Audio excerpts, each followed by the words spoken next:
محترمو لیدونکو د اسلام هغه لاره چې ستا رب ته د ټاکلې نشراتي اداره د کلام الله ترجمه او لنډ تفسیر په روانه پښتو ژبه کې وړاندې کوي. مفسر شیخ القرآن والحديث حضرت مولانا عبدالواحد واحدي دامت بركاتهم العالية. أعوذ بالله من الشيطان الرجيم. بسم الله الرحمن الرحيم. إن الذين يكتمون ما أنزل الله من الكتاب ويشترون به ثمنا قليلا أولئك ما يأكلون في بطونهم إلا النار ولا يكلمهم الله يوم القيامة ولا يزكيهم ولهم عذاب أليم. أولئك الذين اشتروا الضلالة بالهدى والعذاب بالمغفرة فما أصبرهم على النار ذلك بأن الله نزل الكتاب بالحق وإن الذين اختلفوا في الكتاب لفي شقاق بعيد. صدق الله العلي العظيم. دا وسمر سبق تنرا شروع کینو دا د سورة بقره 140 آیات دی. د دې ارتباط تړاو د ما قبل سره سره بتلري نو تر دې د مخه چې آیات کې رسوي دي هغه دغه 140 آیات چې انما حرم عليكم الميتة والدم ولحم الخنزير وما أهل به لغير الله. فهغه آیات کې چې دا خبر الله عز وجل ذکر کړی و مؤمنان او مسلمانانو ته چې تاسې حرام شیان ځان ته مه حلالوئ لکه دغه کفار چې کوي میته خوري وینه خوري د خنزیر غوښه خوري او دغه چې د الله څخه ما سوا د بل چا نوم پر یاد سوي د بل چا دپاره نظر سوي یا د بل چا پر نامه باندې حلالې سوي دغه چې دغه مه خورئ دا ځان ته حلال مه ګڼئ. په مخکې بیا تېر سوي و حلال و دي ځان ته حرام کړي وه چې الله والحلال شیان ځان ته مه حراموئ چې دا د فلاني بدخوا په بدېږي. په هغه آیات کې ذکر کړي و باره یې ویلو ول چې حرام شیان به حلال مه ګڼئ لکه دا کفار زموږ چې کوي. مګر په هغه آیات کې چې دا اوس د خنزیر غوښه د وینه دغه میته و د ما اهل به لغیر الله څلور سره چې وه دا محسوسات او محسوسات چې په سترګو معلومیږي چې په سترګو یې وینې حرام شیان دغه شیان ځان ته مه حلالوه. په اوس آیات کې الله عز وجل یو بل شی دی سخت حرام دی خدا دی چې محسوسی نه دی په عقل سره درکیږي. الله پاک وایي دغه چم مکوئ په دغه کې هم د کفارو موافقت مه کوئ. د کفارو خو علما درلوده یهودو نصارانو نه درلوده خو اوس یې هم لري هغه وخت یې هم درلوده. هغو دغسې یو معنوي حرام کارو ځان کې حلال ګڼلی و. الله پاک د رسول الله صلی الله علیه وسلم و امت ته خاص کر و علماو ته دا وایي چې دغه پسې هم اقتدا مه کوه لکه میته چې دی حلاله بولي کې مه حلالوه لکه وینه چې دی ځان ته حلال بولي دمې مسفوحه کې مه حلالوه لکه خنزیر چې دی ځان ته حلال بولي کې مه بوله دغه نظر لغیر الله چې دی ځان ته حلال بولي کې مه کوه دغه کار یې هم مه کوه چې دی کاوه. هغه کم کار دی؟ هغه دا دی چې د الله تعالی احکامو پرامین هغو ملایانو پټوله ور معلوم و چې د الله دغه احکام دي مګر چې که چیرې هغه حکم و خانقاه ته متوجه سوی وای یا باچا صاحب و وزیر صاحب ته متوجه سوی ده به داسې پر ساده او پر اسانه ورته راواړواره بېځنې خلاص کړي هغو به بیا دوی ته پټ پیسې ورکولې. نو دا کار حرام و. الله د رسول الله صلی الله علیه وسلم امت ته اوس دغه خبره کوي چې دا کتمان د حق کتمان د ما انزل الله کتمان معنی پټول د کوم حکم چې الله نازل کړی دی دغه چې ته کوې د څه دپاره چې باره هغه خانقاه پیسې درکړي یا باچا صاحب تا ته یو څه پونډ منظور کړي یا وزیر صاحب ستا سره د دوی کومکونو خو نو بیا غټ غټ کړي هغه خو نو پنسیویزو زری نه دی هغه دې په نظر کې نیولي. الله وایي دا دغسې غټ جرم دی د خنزیر تر غوښه دا بدتر دی چې خورې دا کې دا ممانعت بیانوي. نو ګوره هغه محسوسي محرماتو الله والموافقت یې مه کوي. دا معنوي محرم شی دی الله په دې کې هم د دې موافقت مه کوي. زه اوس آیات ترجمه راوایم. ان الذین بېشکه هغه کسان یکتمونه چې دوی پټوي. څه شي پټوي؟ ما انزل الله، ما هغه احکام، هغه شیان انزله چې نازل کړي دي الله الله پاک، چې هغه احکام یا هغه شی نو څه شي دی؟ من الکتاب، چې هغه عبارت د کتاب څخه دی. الله وایي چې ما کوم کتاب نازل کړي دي احکام پکې دي چې کوم کسان دا پټوي. ویشترون به ثمنا قلیلا، او دا پټوي هم د کوم غرض دپاره؟ هغه دغه دی چې ویشترون دوی رانیسي به په دغه پټولو سره د دغه ما انزل الله ثمنا قلیلا، ثمنا پیسې، قلیلا لږ. دا قلیلن د ثمنن سره ذکر کړي دی. پلا په ثمنن کې په خپل تنوین د پاره د تقلیل دی، معنا ثمنن لږ پیسې، قلیلن بل صفت صورت چې یعنی بیخي لږ پیسې. دا د څه د پاره؟ یعنی نو دا خلک چې د ملایان چې د احکام دام اړي غټ حکم دی پټ کې د قران کریم د دې دپاره چې باچا صاحب وزیر صاحب خوشحاله کړي. دی واقعي دغه نه لږ پیسې اخلي، دغه نه قدر احمق دی. نو دغه نه خدای په ځین کې سره تلینو برای نو چې دا حکم پټوم د قرآن حکم دی د 1400 کاله بیان شوی دی او زه اوس پټوم. نو دی خو ګوله غټه ګوله غواړي چې پیلډر پکښې کې ځایېږي، بنګلې پکښې کې ځایېږي، ماینې پکښې کې ځایېږي، د خارج عمرې پکښې ځایېږي، د لندن او د پاریس چکرونه پکښې کې ځایېږي، دا ګرده پکښې کې ځایېږي. دغه نه ګوله ده، مګر الله ثمن قلیل بولي. ولې خو په مقابله کې د الله د دین راغلی. الله وایي زما د دین په مقابله کې چې دا ګرد دنیا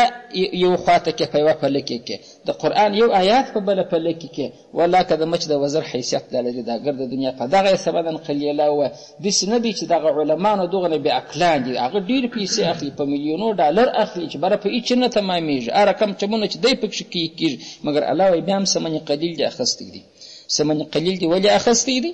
ثمن قلیل دی په دې وخت چې د الله د دین په مقابله کې ارزش نه لري. د الله دین خودونه معزز دی چې د رسول اکرم صلی الله علیه وسلم وینې مبارکې د طائف قسم تسته یاده پکښې کې وبیدلې، د احد غزا هم درته یاد ده پکښې کې چې په هغه کې هم د رسول الله صلی الله علیه وسلم غاښ مبارک شهید سو، مګر خو د الله دین پر قیمتي و نو د خپله وینه پکښې کې وبیول. نو الله وایي دا پیسې قلیلې دي، په دغه بتیسه ثمنا قلیلات متوجه یاست چې دا په ظاهر ډېرې دي خو په باطن کې لږ پیسې دي. نو الله وایي دا کار کوي. نو دغه کسان چې دغه کتمان کوي، دا پټول کوي د ما انزل الله او دی رانیسي دا لږ پیسې، نو دا څنګه د حکم یې سره کم دی؟ اولئک دا کسان چې دي ما یأکلون فی بطونهم الا النار،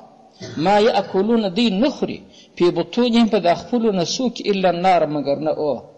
دا اور لړمانه ته اچي، ظاهر خو د ښه ټیغونه پر کاږي پانتاوي پر چشي، مګر دی دا په لړمانه کې اور الله عز وجل وایي. په هغه دنیا خو د شکه وتلی اور دی، اور ځینې جوړېږي لړمانه تلوېږي. پر دې دنیا هم د اور حکم پر کېږي، خو سبب د اور دی، یو شی چې سبب د بل شي سي نو دا هم باره د هغه حکم لري. نو د ده دغه پټول د حق چې دی د پیسې په بدل کې پوچ اخیستل دا چې دی الله وایي ګواکې اوره لړمنتبا چې کومه دی اور دی خو وریجې و غوښې دي، مګر خو سبب د هغه اور ګرځي. نو په دغه پر دې دنیا هم د اور حکم پر کېږي، پر هغه دنیا هم د حکم پر کېږي. ګوره څنګه د حصر په صیغه باندې وویل، د حصر په کلمه ویل، طالبانو په حصر تېس پوهېږي په سر کې نه په پای کې اثبات. ما یأکلون دی نه خوري په بطونهم په خپلو نسو کې الا النار مګر نه اور. الله دا وایي دا بیا اوره بل شی ولاکه ځینې جوړ شي.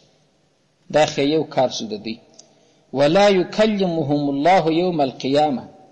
ولا یکلمو خبرې به نه کوي هم د دوی سره الله الله پاک یوم القیامت په ورځ کې د قیامت، په ورځ د قیامت الله خبرې نه ورسره کوي.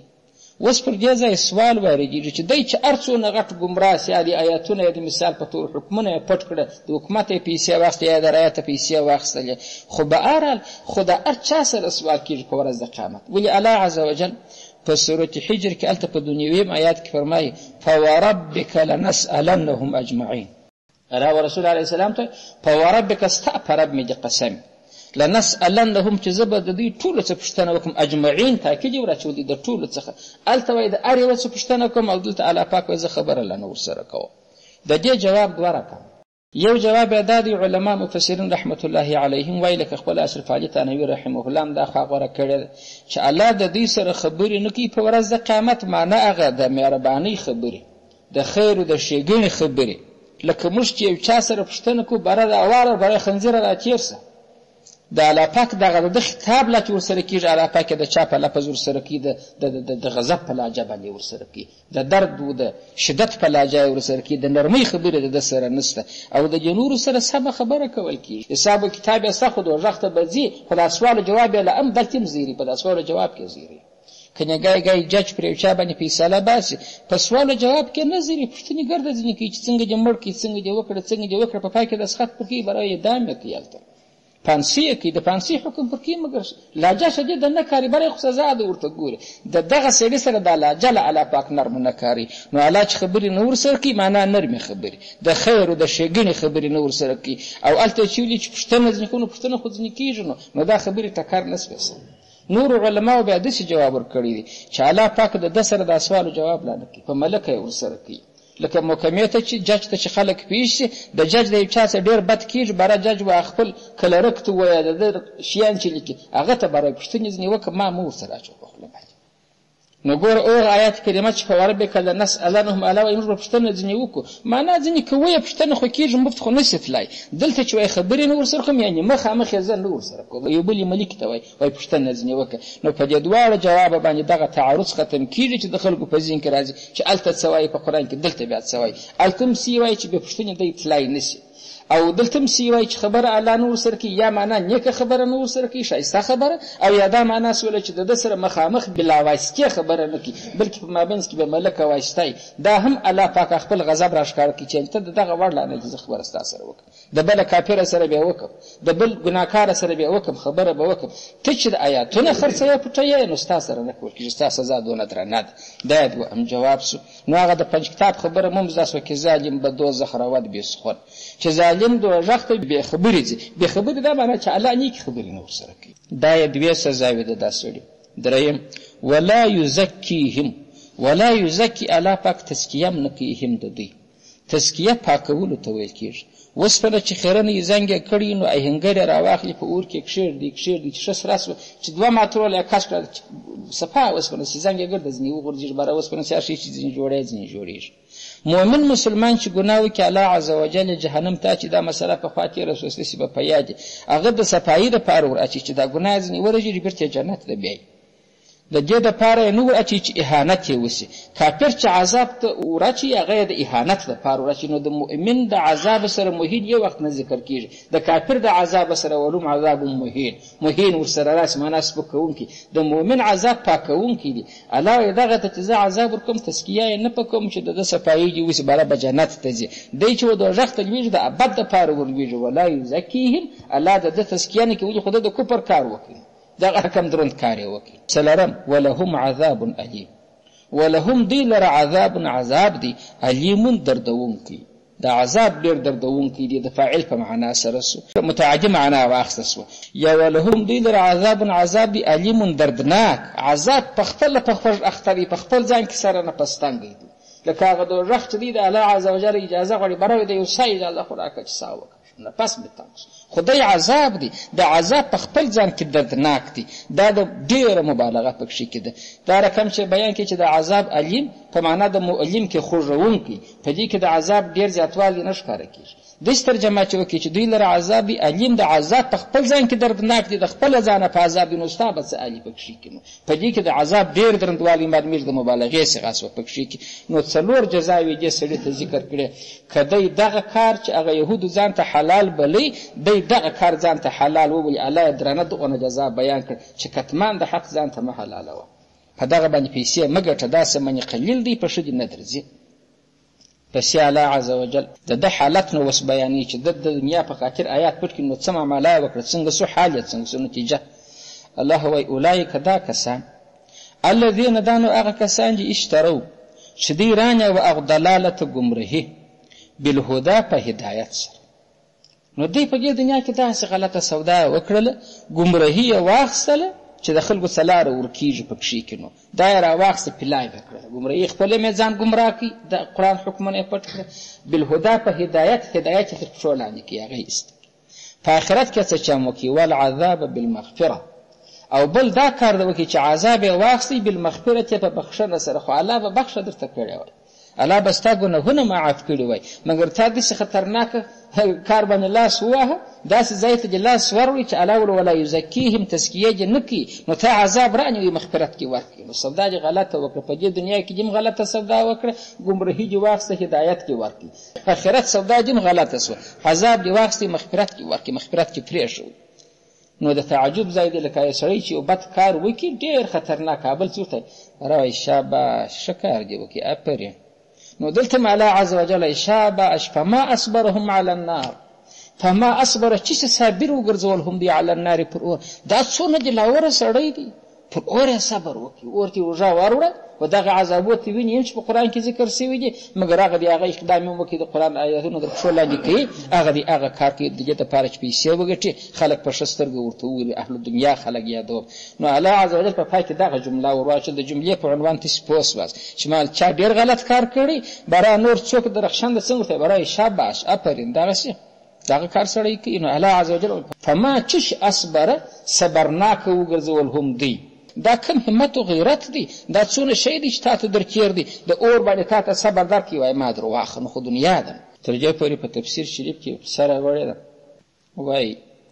یو سړی رالی د نو عبادت به کوه عبادت به نه فارغه کېدی برانو یو د هغه وخت چې و هغه کامل شیخ چې ورته وایي عابد سړی چې ورته وایي عالم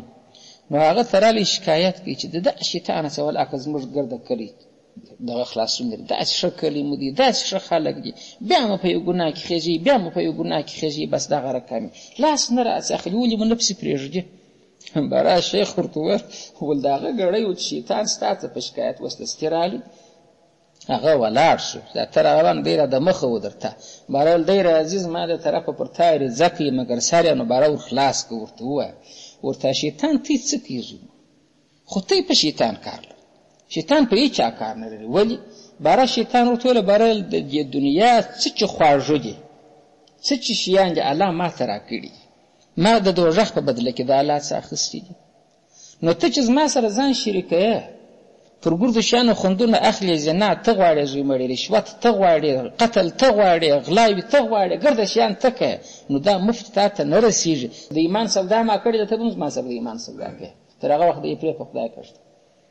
کېدای شي په خبره پوه سه شیطان ول ما ته چې دا د ګردو دنیا شیان الله پاک ما ته راکړل زه پر سر باندې ناست یم د دې ګردو دا یې ولې راکړ خو ما ایمان ورسره سودا کوي چې زه د ایمان تېر شولم ورسجده وکړم ما ول نیک کوم یو امر د الله نه منم الله پاک تر قیامته پورې وتړلم چې واخیستم هسې دې زه د ایمان تېر شوی یم ګرده یې راکړي نو ته چې زما په رانیول سوي شي کار لرې غواړې یې چې کوم کار په شریعت کې تا ته ناروا سوی دی شیطان خو هغه زما دې کې کوي نو چې غواړې مفت تا ته نه میلاویږي لکه ما چې کومه سودا کړې ده سودا دغه ده چې ایمان در سره وانخلم تر هغه وخت دې پرېږدم نه دا نور نیک اعمال خو در څه اخم چې در څه اخم یې ورته نو په دغه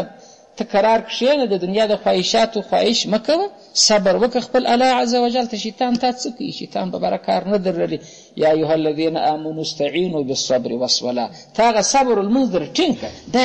ته چټۍ د شیطان د عملو څخه نو دلته هم دغه علما چې دا کار کوي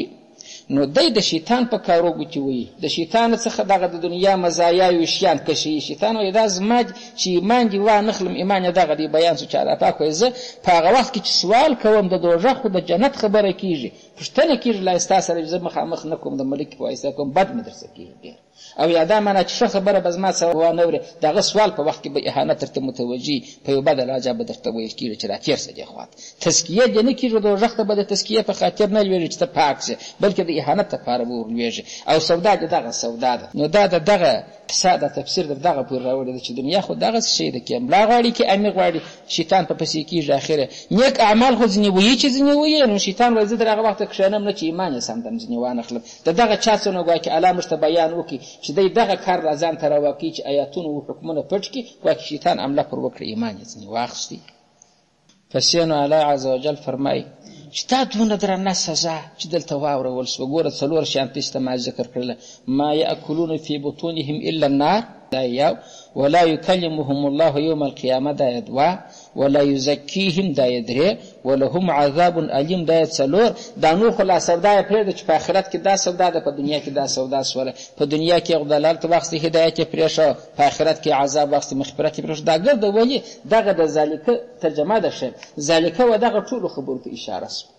الله وایي ذالکه دغه کار چې د ده سره کېږي د ده دغونه خطرناک انجام دی ولې څه کړي دي پر زنا یې راټینګ کړی دي پر لواطت یې ټینګ کړی دي پر غلا الله وایه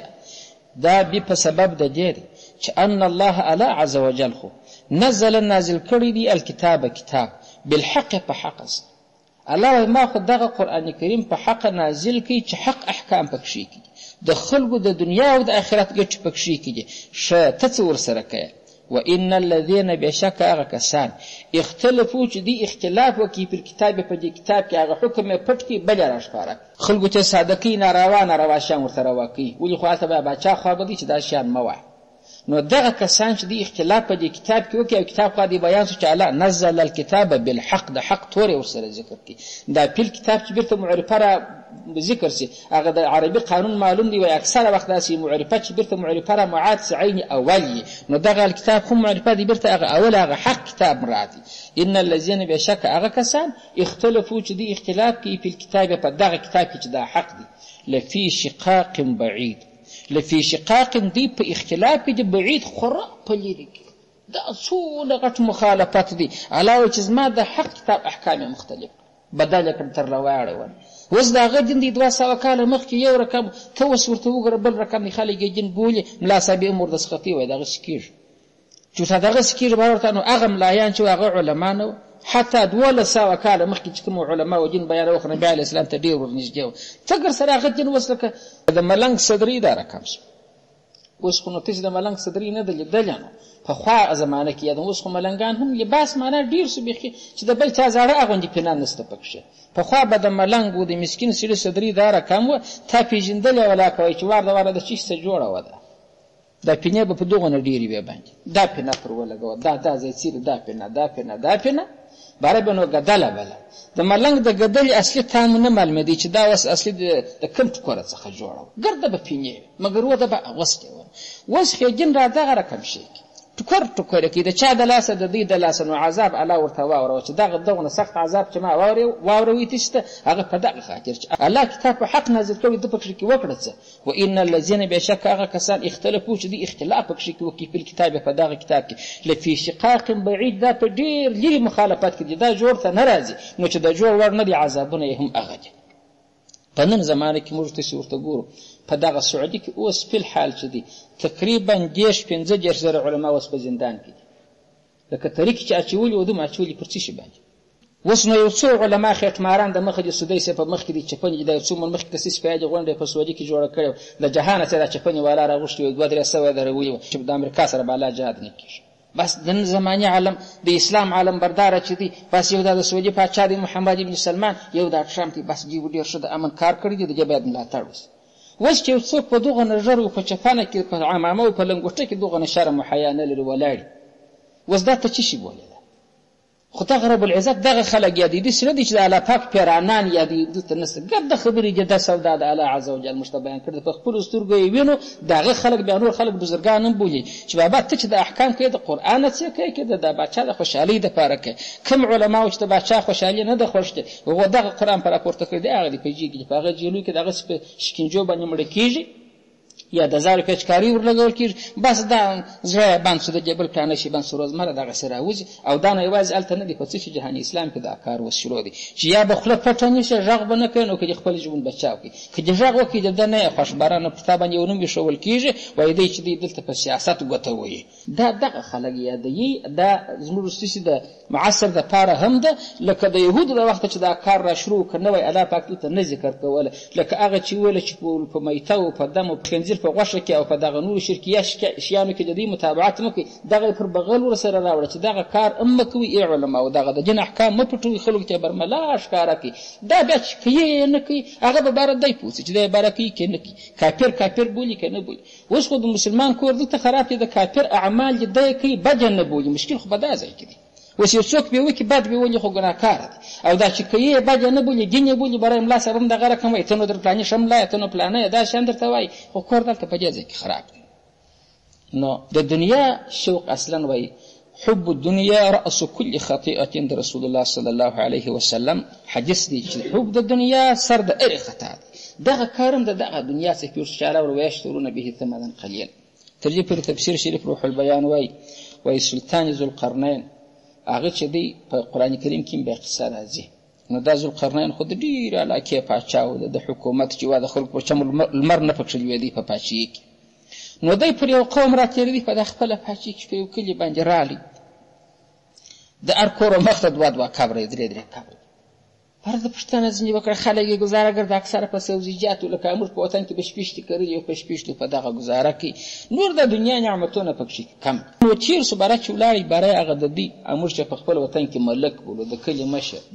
عربي ژبه کې نو په رئیس په هغه ملک باندې تعبیروي هغه د دوی مشر و رئیس یې راوغوښتی باره یې ول دا څنګه کلی څه ابادي او ترقي پکښې کیسه د خدای مخوار په دار کور او مخ ته دوه قبر د کلي څه ماجرا جوړه کړې یو دلته پروت بل هلته پروت یو شپېشتي خوري بل به یو بل واښه خوري دا رقم لکه پالک خوري اومه دغه ته جوړېدلي یاست تا یو شی لیدلی دي یو څوک یې که نه دا د څه څه در پېښه سره زر مو کمه دي سپین زر مو کمه دي نور شیان کمه دي د ګردو شیانه څه فارغه یاست هغه باره ورته ویله بهرحال دا خو دا وجه ده زموږ په ګرد کلي کې چې دی د دنیا طلبګار نشته چارې ورته وایي هغه وایي ځای لا که په دنیا څوک موړ سوی دی بس دغه دلیل یې درته وایي چې دنیا کې زه وګټم په 1000 روپۍ باره بس ده یا 2000 غواړم چې 2000 سي باره بس ده یا څو غواړي لک چې 2 لکه سي بس ده یا معنا په دا دنیا کې چې اوس موږ تاسو د سرمایه‌داران خلک وینو اوس خو در سوله کو چیرې د زرو لکو چې 10,000 لکه لري بس ده هغه مغه دی پراغه سر به رقابل کې رشوت زمړي ورته چې 10,000 لکه په خلای اجیر زمړي حکومت نیولای ته پراغه سر به وسم پر رشوت باندې کار کوي نو ته خو کې مړېده درلودې باره به سړی پسې رسوي وای چې مړېده نه لري نو فقط په دنیا کې ژوند کول دي نو ژوند بس دغسې اسانه دی زموږ د کلي خلک دغسې خبره کوي او مړي چې مو دي دلته مو ایښي دي په دغه د کورو مخ ته ایښي دي باره چې هر ګړی راوځم نو بیا وینم چې دغه د بابا قبر دی هغه د نیکه دی هغه مې د زوی دی نو چې د ده انجام دغسې خو زم دغه کېږم چې داسې نه وي چې دنیا ته مو توجه زیاته سي بس موږ کلي موږ دغه قرارداد کړی دی دنیا نه غواړو او خپل مړي به د لې نږدې ښخوو چې وینو یې د دغه دپاره چې په دنیا پسې نوس ولې وجه دا د پای نه لري نو چې پای نه لري په خطا سړی اخته کوي په ګناه اخته کوي موږ یې نه وایي دا خبره چې ورته وکړله ذوالقرنین باچا ته ښه خوند ورکړي باره هغه سړي دا ملک چې و باره نو دا خپل د بغل ته یو ککري ورته راپورته کړه باره دا د انسان ککري ول دا پېژنې زړه ککري د هغه ورته ویل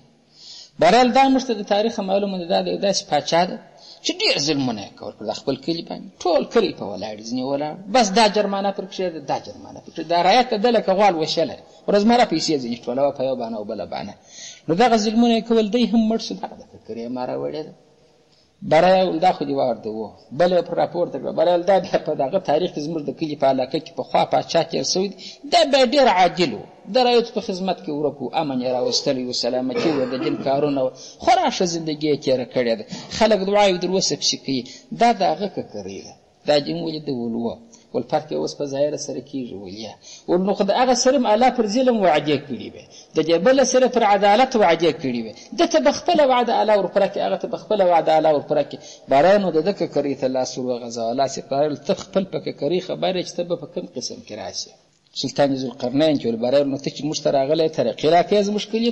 زموږ کلي ته ترقي مه راکوه خپل د ککرۍ حساب دې وکړه چې د هغه قسمت څخه یې که د هغه قسمت څخه خپل عمل صالح دا خبره یې باره دا ذوالقرنین ته وکړله باره دا ذوالقرنین ورته ویل چې ته دونه ښه سړی هر ګړی به ما ته نصیحت کوې زه به تا ته خپل په نیمه باچۍ دې هم شریک کوم وزارت هم در کوم را سره وزیر سم بس به زما سره ملګری باره دې ورته ویل یا وزارت زه نه کومه زه در دا پاچي یم تېر یم چې زه خپل د کوره سره مې پلار ښخ کړی دی چې هر ګړی مې قبر په یاد دي زه واښه خورم په وښو په سوزي ګردمر ګزاره کوم زموږ دپاره غوښې د لاندې کتري وروشونه نشته نو دا چې زه کوم ستا په وزارت خو دغه شیان دا زه نه کوم شوکي اگر سره نه هغه زما سره کومک وکړه بره ستا سره په دې نه کوم څه چې دنیا اوس ستا دښمنان دي ستا پاچۍ ته غلي چې پاچۍ در څه واخلي یا ستا زر و دنیا ته غلي نو چې ستا په رقم مې کې در سره شریک مې کې خو دنیا ګرده خلک زما باره دښمنان ګرځي اوس ګرده خلک زموږ دوستان یې پر هر چا باندې ګران دا مثال یې نه دی چې اول ته ملا صاحب راښکاره سي بس تا ورڅخه په ګردو خلکو باندې ته چې ورټکه شوه خو پوهېږي چې اوس مړي بیا غږ کوي چې کومک راکړي خدای د خلکو په محبوب کار لري دنیا د خلکو محبوب ده کې ملا غواړم د خلکو بد ځینې کېږي کې عسکر غواړم د خلکو بد ځینې کېږي کې پولیس غواړي هم د خلکو بد ځینې کېږي دنیا چې د خلکو محبوب سي ذوالقرنین چې ستا سره دنیا ده که ما دغه محبوب ته لاس ور واچوه موږ هم د خلکو دښمنان ګرځو د خلکو دښمنۍ موږ پر سر نه اخلو بس موږ د الله پاکه سره محبت کوو د الله سره دوستي کوو نو دا د ده قصه چا نقل کړه چې علما باید دغه کار د خلکو په معشوق د شیطان په معشوق کار ونه لري د خلکو په معشوق کار لري هم خلک یې دښمنان کېږي بعد یې در سره راځي که د شیطان چې دا خپل دی هغه شیطان خو ول در هغه وخت چې ایمان د سوا نه خلم تر هغه وخت دې بیا نور نه هیله کوم نو دغه رقم نو د دې څخه دا موږ زده کړله چې سړی به د دنیا چې دا نصیحت چې ذوالقرنین ته وکړي دغسې محبت نه کوي چې جن پر بایلي دغه رقم کار دې وکړي لکه د هغه نیک باچا ده چې د ککرۍ ورته راپورته کړ. او بل د هر چا سره باید خپل د ککرۍ سوچ ورسره چې زما ککرۍ الله په کومه خوا کې راولي. نو دا درانه عذابونه بیان کړه، الله عز وجل موږ د هغې ډلې څخه نه راولي چې د قرآن کریم احکام پایماله کوو، د قرآن کریم احکام خلکو ته غلط بیانو. په دغه قرآن کې اختلاف چې الله بیان کړي چې ان الذین اختلفوا فی الکتاب، په کتاب کې اختلاف دغه معنی قرآن یې مخ ته پروت وي پر ټیو پر رډیو، په دغه قرآن خلک ګمراه کوي. دغه هغه خانیان چې ورته وایي یا دغه میرزا غلام محمد قیداني، خو دا خلک په دغه قرآن خلک راړي بروي دا زما مذهب حق دغه رقم. یو حال داسې په ختم نبوت نه دی قائل، که سره وایي نه چې نبي علیه السلام ختم النبیین دی. هره حربه په لاس په کار اچولې ده، خو په سر کې دغسې ځینې علما لکه دا اوس چې ذکر شو په دې قرآن کریم کې دغه یې مخ ته اچولي دي. نو الله عز وجل پناه ځینې راکړي. واخر دعوانا الحمدلله.